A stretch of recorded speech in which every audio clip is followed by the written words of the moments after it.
Slang bijt slang.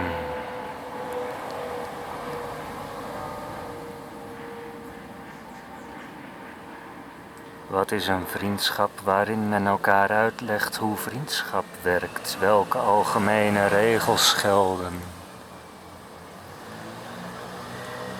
Waaruit blijkt het respect nadat het woord respect eenmaal is uitgesproken?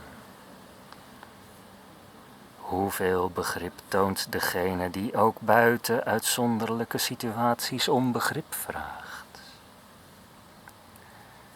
Waarom stelde ik mezelf niet als kind al deze vragen?